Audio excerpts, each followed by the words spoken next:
꿀팁이 왔어요. 꿀팁이. 그게 어차피 시장이 작동하는 방식이잖아요. 이제 수요가 높아지면 가격이 높아지는 게 당연한 거니까. 근데 저라면 좀 빡칠 것 같아요. 이렇게 올리려고 하면. 저는 좀 갸우뚱? 어떻게 보면 조금 괘씸할 수도 있을 것 같아요. 아, 이거 너무 높은 거 아니야? 클라이언트가 싫다 그러면 어떡하지? 하면 그게 맞는 견적이에요. 안녕하세요 여러분, 프리랜서 마케터 사라입니다. 오늘은 여러분 꿀팁이 왔어요. 꿀팁이 바로 견적을 어떻게 올리는지에 대한 이야기를 할 거예요. 그리고 그 중에서도 서비스는 똑같이 제공을 하면서 견적을 올릴 수 있는 방법에 대해서 이야기를 해볼 거고요. 그리고 그 외에도 이제 돈 이야기를 하기 힘들어하시는 부분들을 위해서 이제 언제 이런 돈 얘기는 꺼내면 좋은지, 어느 시점에 어떤 식으로 이야기를 하면서 견적을 올려달라고 하면 좀 매너 있는 그런 프로페셔널처럼 비춰질 수 있을지에 대해서 이야기를 해보겠습니다. 그럼 거두절미하고 바로 들어가 볼까요? 네, 일단 첫 번째, 견적 이야기하기 좋은 시기에 대해서 말씀을 드릴 건데요. 첫 번째로는 이제 견적 직후가 있습니다. 견적 직후에 뭐 시작하기 전도 있겠고요. 또는 1, 2주 정도 진행을 한 후에 뭐 이야기를 꺼내보는 방법이 있습니다. 두 번째는 한 라운드 종료 직후예요. 그래서 건당 진행하시는 분들은 한 건을 완료를 한 직후, 그리고 저희처럼 이제 월별로 진행하시는 분들은 1개월 정도 진행한 직후예요. 그리고 세 번째는 재계약 시기에 하는 방법이 있습니다. 뭐 3개월 계약을 했으면 3개월에서 뭐 6개월 계약을 하거나 1년 계약을 할 그 시점에 이야기를 하는 게 좋아요. 그래서 저희는 이제 이번 12월에 거의 다 재계약을 했기 때문에 이제 그때 이제 견적 관련해서 뭐 상승하는 부분이 있으면 다 이야기를 하고 다 다시 논의를 해서 새로운 견적 산정해서 새로운 계약서에 넣었습니다. 저는 개인적으로는 재계약 시기 때 이야기하는 게 가장 자연스럽다고 생각을 해요. 그리고 그 외에는 뭐 3개월, 6개월, 1년 뭐 이런 식으로 좀 재계약이 안 되더라도 이제 큰 단위로 진행이 됐을 경우에 이제 저희가 뭐 그 클라이언트가 요구하는 서비스가 뭐 블로그 마케팅이 있을 수가 있잖아요. 근데 블로그 마케팅을 진행하다 보니까 갑자기 유튜브 영상 제작이 필요해서 유튜브 영상 제작 의뢰를 했다. 또는 이제 뭐 광고를 돌려야 돼서 이제 광고 소재, 이미지 디자인을 의뢰를 했다. 이런 식으로 여러 가지 이제 일들을 같이 하게 될 텐데, 그리고 그렇게 오래 같이 진행을 해봤으면 이제 이 사람들이 목표가 뭐고 그걸 달성하기 위해서 지금 기존에 진행하는 것보다 무엇을 더 하면 더 효과적인지가 좀 보이잖아요. 근데 그런 것들을 전략 제안과 함께 이야기를 하는 방법이 있습니다. 이 방법은 조금 약간 업셀링 하는 방법이에요. 그러니까 좀 끼워 팔기 전략이죠. 그래서 시기적으로는 그렇고요. 이제 시기보다는 이제 어떤 이야기를 하면서 올릴 수 있는지가 더 중요한 것 같아서 시기 부분은 이 정도로 하고 이제 다음 파트로 넘어가 보겠습니다. 네, 다음 파트는 어떤 이야기를 하면서 어떤 이유로 내가 견적을 올리겠다라고 이야기할 수 있느냐인데요. 이것은 이제 기존 클라이언트한테 말하는 방법과 이제 신규 계약할 때, 그러니까 뭐 내가 블로그 마케팅을 하고 있었으면 이제 A 클라이언트랑 뭐 블로그 마케팅을 하고 있는데 B 클라이언트가 블로그 마케팅 하세요? 라고 연락이 왔을 때의 이야기입니다. 일단 첫 번째, 신규 클라이언트부터 이야기를 해볼게요. 왜냐하면 신규 클라이언트한테 이야기하는 건 좀 더 쉽거든요. 일단 그냥 높게 불러보면 됩니다. 아, 이거 너무 높은 거 아니야?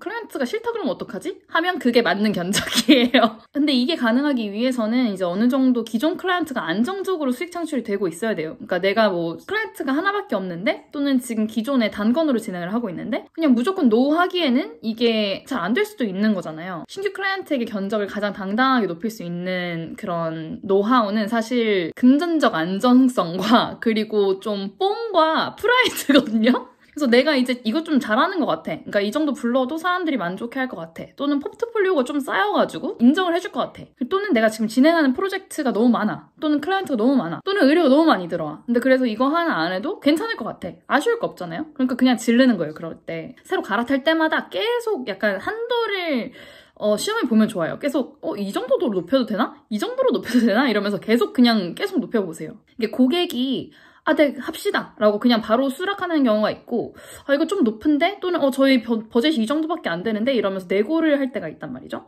근데 내고가 들어와야 맞는 가격이라고 생각하시면 돼요. 아무튼 그렇게 해보고, 이제 이번에 너무 쉽게 수락되면, 다음번에 좀 더 올려봐도 좋겠다. 라고 생각을 할 수 있고요. 그리고 진행을 장기적으로 하면서 이제 그동안 쌓이는 포트폴리오도 있을 거고, 그리고 내가 컨텐츠를 제작할 수 있는 그런 능력과 그런 업무 스킬, 커뮤니케이션 스킬 이런 게 상승할 거 아니에요? 근데 그러면 더 불러도 되죠, 사실. 네, 일단은 뭐 신규 클라이언트는 이런 식으로 그냥 계속 높여가면서 점점 높이 부르면 된다라고 말씀드리고 싶고요. 이 부분은 이제 월별로 재계약이 되는 프리랜서들보다는 이제 뭐 건별로 진행하시는 분들이 훨씬 더 쉬울 수가 있겠네요. 근데 그래서 초반에는 뭔가 건별로 진행을 하면서 이제 계속 올려보고 내가 좀 적정 단가를 찾았다라고 생각을 할 때는 했을 때 좀 더 장기적으로 계약해보는 방법이 있겠습니다. 근데 그리고 내고 들어오실 거 생각하셔야 돼요. 근데 그래서 아까 제가 이제 내고가 들어와야 정상이라고 말씀드렸잖아요. 근데 그래서 내고 들어올 거 생각해서 한 10%, 20% 정도 더 불러주어도 좋습니다. 네, 그리고 다음은 기존 클라이언트와 내고하는 방법이에요. 이건 조금 더 어려워요. 왜냐면 뭐 서비스는 좀 그냥 이전과 똑같이 진행이 되는데 그러니까 뭔가 돈은 비싸지니까 좀 비합리적이라고 생각을 할 수 있기 때문이죠. 가장 좋은 방법은 이제 업셀링을 하는 거예요. 뭐 채널을 추가해야 될 것 같다. 뭐 마케팅 방식을 추가해야 될 것 같다. 뭐 소재를 개선해야 될 것 같다. 뭐 이런 식으로 좀 추가 서비스 제안을 하는 거죠. 근데 그리고 그런 서비스들을 우리도 제공을 할 수 있으니까 뭐 필요하면 견적 요청 주시면 견적 드리겠다. 뭐 이런 식으로 말씀을 드리면서 서비스가 추가됨에 따라서 이제 그 관련된 견적을 요청을 하는 방법이 있는데 뭐 이 방법은 가장 직관적이니까 좀 내가 돈 얘기를 못한다 싶으면 이제 이런 식으로 진행을 해보시는 게 가장 바람직한 것 같고요. 기존 서비스에 대한 견적은 이제 유지가 되지만 새로운 서비스에 대해서는 약간 단가가 높아지는 거죠, 점점. 근데 어차피 새로운 서비스니까 아, 뭐 이 서비스는 뭐 이만큼의 더 비싼가 보다 생각하고 그냥 추가를 하시는 경우가 많아요. 근데 일단 첫 번째 업셀링 그렇고요. 그리고 두 번째 방법은 직접 해봤는데 일이 많다 라고 하는 방법이에요. 그러니까 일 자체가 생각보다 많을 수 있고, 그러니까 이게 처음에 견적을 낼 때 이제 내가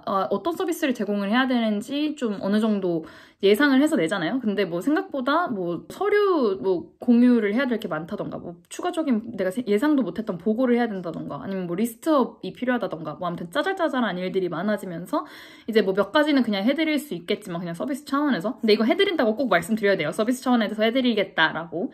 근데 아무튼 몇 가지는 진행을 할 수 있어도 이게 많아지면 사실 견적을 올리는 게 맞거든요. 이 부분 관련해서는 이제 클라이언트의 기대치가 어느 정도인지, 뭐 물론 이제 뭐 초반에 레퍼런스 제공이나 뭐 이제 그들이 기존에 운영하던 방식 뭐 이런 것들 파악을 하겠지만 이제 뭐 알 수가 없어요. 초반에 그들의 정확한 기대치를. 근데 그리고 어디에서 어떤 업무가 튀어나올지 알 수가 없어요. 그래서 이 부분은 뭐 이제 클라이언트 분도 충분히 이해하실 거고, 예상보다 과업이 과중되어서 이제 좀 견적 조정을 하고 싶다라고 말씀을 하시는 게, 안 하시면서 막 억울해하면서 막 이상한 아웃풋을 내면서 막 아웃풋에서 좀 막 노력을 덜 하면서 막 이런 거 하는 것보다는 훨씬 나아요. 견적을 올리지 않고도 아무튼 업무를 내리는 방법도 있잖아요. 네, 그래서 그런 식으로 조정을 한번 해 나가시면 됩니다. 그리고 두 번째로는 이제 수요 증가에 따라서 이제 요율 조정이 필요해졌다라고 이야기를 하는 거예요. 내가 열심히 프리랜서로 활동을 하면 뭐 알려질 것이고, 클라이언트도 다른 분께 뭐 추천을 할 수도 있고, 뭐 저처럼 에이전시 파트너가 생길 수도 있고, 근데 그렇게 된다면 이제 아무래도 내가 너무 바빠질 확률이 높겠죠. 특히 이제 내 견적이 낮은 상황이면 뭐 다른 사람들 대비 좀 더 경쟁력이 있으니까 수요가 확 증가할 거잖아요. 근데 나는 시간이 제한되어 있죠. 그래서 재계약 때 또는 이제 신규 계약 시점에 이제 지금 약간 하이 시즌이라서, 또는 이제 저 클라이언트가 생각보다 많아져서 이제 지금 생각보다 시간이 타이트합니다. 근데 스케줄이 타이트합니다. 그래서 이제 추가적으로 진행을 하시려면 이제 좀 요율 조정이 필요할 것 같습니다 라고 말씀드리면, 뭐 그게 어차피 시장이 작동하는 방식이잖아요. 이제 수요가 높아지면 가격이 높아지는 게 당연한 거니까 이제 그 부분도 그냥 당연히 이해를 하실 거라고 생각합니다. 네, 그리고 다음 방법은 제가 추천드리지는 않는데 이제 약간 좀 초보일수록 좀 괜찮은, 그리고 지인일수록 괜찮은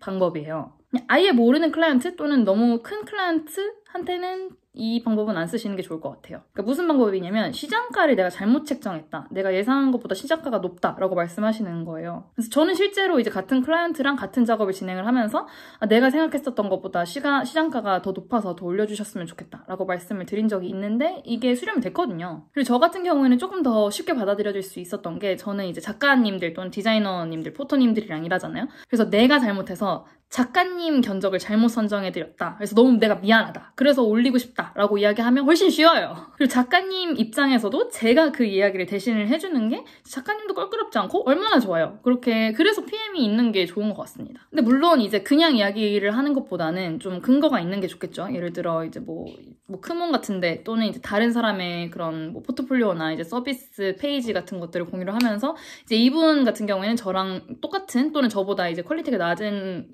작업물을 제공을 하는데 이제 이 정도로 판매를 하고 있고, 이제 몇 개에서 좀 더 다른 분들한테 단가를 받아보니까 이 정도로 받는 게 이제 시장 평균이더라. 뭐 계속 퀄리티 높은 이제 작업물을 제공을 하고 싶어서 말씀드리는 부분이니까 이제 뭐 편하게 의견 말씀해 주셨으면 좋겠다라고 이제 이야기를 하는 건데, 근데 이 부분은 당연히 노후가 올 수 있어요. 그리고 노후가 왔을 때 막 가슴 아파하면 안 되고, 아, 뭐 이 부분은 잘 안 통했나 보다 라고 생각을 하셔야 돼요. 근데 이 부분은 이제 인맥을 활용한, 그러니까 내 지인의 건일수록 훨씬 잘 먹힙니다. 왜냐면 그들은 당신이 실수해도 아무튼 당신을 신뢰하기 때문에 이제 다른 사람이랑 진행하는 것보다 이제 여러분과 같이 진행을 하는 게 훨씬 낫기 때문이에요.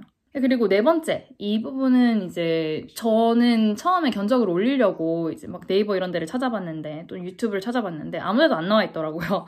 근데 그래서 이제 영어 문서를 찾아봤는데, 영어 문서들에는 이런 식으로 많이 이야기를 해요. 어떤 방법이냐면 뭐 자격증이 새로 생겼거나 아니면 학위가 새로 생겼거나 아니면 뭐 대박 프로젝트에 투입이 돼서 이제 뭔가 성과가 났기 때문에, 또는 내가 뭔가 가능한 그런 업무 관련 뭐 내 스킬이 훨씬 높아졌기 때문에 요율을 올리겠다라고 하는 방법이에요. 뭐 이건 어떻게 보면 당연한 게, 이제 뭐 몸값이 올라갔고 내가 희소해졌기 때문에 내 가치가 올라간 건 맞는데, 근데 클라이언트에 따라서 뭐 그거를 바라지 않았을 수 있잖아요. 그러니까 내가 요청을 하지 않았는데 뭐 어디 가서 뭐 인증을 땄다거나 아니면 대학원 가서 이제 학위를 땄다거나, 그러니까 내가 요청도 안 했는데 이제 실력을 올려놓고 요율을 올려달라고 그러면 좀 황당할 수 있어요. 근데 그런 경우에는 이제 중단을 할 각오를 하고 올려야 될 것 같아요. 근데 저는 고용을 하는 입장에서 이 부분은 딱히 와닿지 않을 것 같아요. 내가 이 사람한테 막 자격증 따오라고 한 것도 아닌데, 근데 이제 자기가 따놓고 견적을 올려달라고 하면 뭐지? 싶을 것 같아요. 근데 그래서 이 부분은 만약에 이제 논의를 한다고 하면은 뭐 아까 말씀드린 그런 전략 기획 기간 때 있잖아요. 뭐 분기별이라던가 반기별이라던가 월별이라던가, 그때 이제 전략을 이야기를 하면서 이거 관련해서 뭐 예를 들어 구글 애널리틱스 활용이 필요한데 그거 활용할 수 있도록 교육을 들어서 이제 자격증을 따겠다. 이제 이거 따면은 이제 관련 부분 추가하고 혹시 견적을 올려주실 수 있냐, 이런 식으로 이제 뭐 이야기하는 게 베스트일 것 같아요. 그리고 다음 마지막으로는 이제 이것도 그 외국 문서에서 많이 나오는 건데, 이제 내가 고객에 대한 이해도가 높아졌으니까 요율을 올리겠다라고 하는 방법인데, 뭐 고객이랑 이제 장기적으로 진행을 하게 되면 이 고객에 대해서 이제 뭐 깊은 이해도를 기반으로 더 이제 심층적인 뭔가 마케팅 제안이라던가 뭐 이제 전략을 짤 수 있게 되죠. 근데 이거는 뭐 어떻게 보면은 이제 뭐 대체 불가능한 걸 수도 있어요. 왜냐면 내가 이걸 그만한다고 했을 때 다른 사람으로 대체하기가 되게 어려워지니까. 근데 저라면 좀 빡칠 것 같아요. 이렇게 올리려고 하면. 고객에 대한 이해도가 높아지는 것은 당연한 부분이고, 이제 어떻게 보면 나의 공헌도도 있고, 이제 저는 이거를 위해서 계속 투자를 하는 건데, 근데 당연히 되는 부분에 따라서 돈을 올려달라고 한다라고 하면 저는 좀 갸우뚱? 어떻게 보면 조금 괘씸할 수도 있을 것 같아요. 그래서 이 부분은 저는 개인적으로 비추합니다. 그러니까 그냥 뭐 어떨 때 사용해라 이것도 아니고 그냥 비추하는 방법이에요. 근데 아무튼 뭐 이런 방법이 이제 외국 사이트들에서는 꽤 자주 언급이 되거든요. 근데 그래서 이거 잘 하실 수 있는 분 있으면 댓글로 저한테 좀 알려주세요. 차라리 물가 상승률에 따라서 좀 올리겠다. 이번에 물가 상승률이 뭐 N%이니 저희도 이제 1년이 계약이 끝났으니 뭐 N% 정도 올리려고 한다, 이런 식으로 올리는 게 오히려 더 경제적으로 이해가 되니까 합당할 것 같아요. 아무튼 기존 클라이언트와의 견적을 올릴 때는 전반적으로 그 클라이언트의 니즈가 있는지, 그러니까 내가 올리고자 하는 서비스에 대해서 클라이언트가 이해를 할지, 클라이언트가 원하는 게 이게 퀄리티 높은 작업물인지, 아니면 지금 버젯이 있어가지고 이제 그 버젯 이상으로는 어차피 줄 수 없는 상황인 건지, 좀 전문성이 떨어지더라도 좀 더 싼 뭔가 초보 프리랜서를 원하는지, 아무튼 그 클라이언트 또는 담당자, 특히 결제 담당자, 견적서를 보는 사람에 대한 또는 그 기업의 니즈에 대한 투자 의향에 대한 좀 파악을 하고 이 부분은 사실은 제안을 해야 되는 부분이라서, 제가 지금 말씀드린 것들은 이제 제가 기존에 실제로 견적을 올릴 때 사용했었던 방법들이지만 케이스 바이 케이스예요, 사실. 그래서 어떤 클라이언트는 뭐 해봤는데 너무 일이 많아요 이러면 진짜 화낼 수도 있어요. 근데 그래서 저 같은 경우는 이제 초반에는 그냥 웬만하면 진짜 견적 산정된 대로 그냥 진행을 하고, 그 다음에 이제 새로운 클라이언트로 똑같은 이제 업무가 주어졌을 때 그 업무보다는 돈을 더 이제 높여서 받고, 근데 그리고 한 3개월에서 6개월 진행했거나 아니면 1년 이제 재계약을 할 때 뭐 저희 사실 뭐 이런 부분들 너무 낮게 책정되어서 이제 지금 조금 더 높여주셨으면 좋겠는데 가능한가요? 또는 추후 마케팅 전략 제안을 하면서 뭐 앞으로는 이런 서비스들을 진행을 하셔야 될 텐데 저희는 이거 진행할 수 있습니다. 혹시 같이 진행을 하시겠어요? 뭐 이런 식으로 이야기를 하시면 됩니다. 그리고 마지막으로 말씀드리고 싶은 부분이 있는데 이제 어느 견적은 그러니까 견적 자체가 높지 않아도 그냥 장기 투자를 위해서 진행을 할 필요가 있다고 생각해요. 저희 같은 경우는 이번에 약간 좀 이름, 네임밸류가 있는 클라이언트가 들어왔는데 되게 견적이 작았어요. 근데도 진행을 했거든요. 근데 그래서 이번에 2배가 올랐어요, 견적이. 근데 그래서 일단은 한번 진행을 해보고 나중에 올려주는 경우가 되게 많아요. 그러니까 진행을 해봤는데 얘네가 실제로 이제 퀄리티 높은 서비스를 제공을 한다 하면 재논의를 할 때 이제 견적을 높이는 방식으로 진행이 되는 경우가 굉장히 많으니까 일단은 신뢰도를 주고 이제 나의 가치를 확실히 알려주고 나 없이는 절대 마케팅 못 진행하게 그만큼 탁월한 서비스를 제공을 한 다음에 견적을 올리시기 바랍니다. 클라이언트 입장에서 이제 나만큼 잘하는 그리고 나만큼 이미 핏이 잘 맞은 사람을 찾는 것도 진짜 고충이고 비용이거든요. 근데 그래서 귀찮아서 계속 같이 할 가능성이 굉장히 높으니까요. 여러분 웬만하면 커뮤니케이션이 잘 통하는 게 정말 중요합니다. 그럼 견적 높아질 가능성이 진짜 높은 것 같아요. 이제 나한테서 못 갈아타게 만드는 거죠. 나한테 중독시키는 거죠. 클라이언트를. 그 관련 방법에 대해서는 다음에 한 번 더 다뤄볼게요. 이제 재계약을 어떻게 하는지에 대한 내용을 다음번에 다뤄보도록 하겠습니다. 아무튼 오늘은 견적 올리는 이야기는 여기까지 해보도록 하겠습니다. 이거 관련해서 궁금한 점이 많으실 것 같은데 이제 댓글로 남겨주시면 제가 일일이 다 확인하고 답글 달아드리고 있으니까요. 언제든 궁금하신 점 물어보시고 또는 저한테 조금 더 구체적으로 좀 프라이빗하게 개인적인 거 물어보고 싶다 하면 제 인스타그램 또는 프리덤 마케터스 인스타그램으로 DM 주시는 방법도 있습니다. 그래서 언제든 저희는 이런 궁금한 부분들이 궁금해요. 그래서 저희한테 언제든 말씀해 주시기를 바라고요. 그리고 마지막으로 공지 하나 하자면 올해는 좀 더 다양한 뭔가 여러분과도 만날 수 있는 그런 기회를 만들어 보고자 해요. 작년에 이제 프리랜서 파티 했던 것처럼요. 근데 그래서 어떤 주제로 근데 해야 될지 잘 모르겠어가지고 혹시 좋은 뭔가 주제 또는 어떤 사람들과 만나고 싶은지 어떤 프리랜서들과 만나고 싶은지 이제 댓글로 공유를 주실 수 있다면 저희가 한번 자리 마련해 보도록 하겠으니까요. 많은 참여 부탁드리겠습니다. 아무튼 여러분 2023년에는 견적 많이 올리는 그런 한 해가 되시길 바라겠습니다. 우리 모두 적게 일하고 많이 버는 프리랜서가 되어요. 그러면 다음번에 다른 영상으로 찾아뵙겠습니다. 안녕.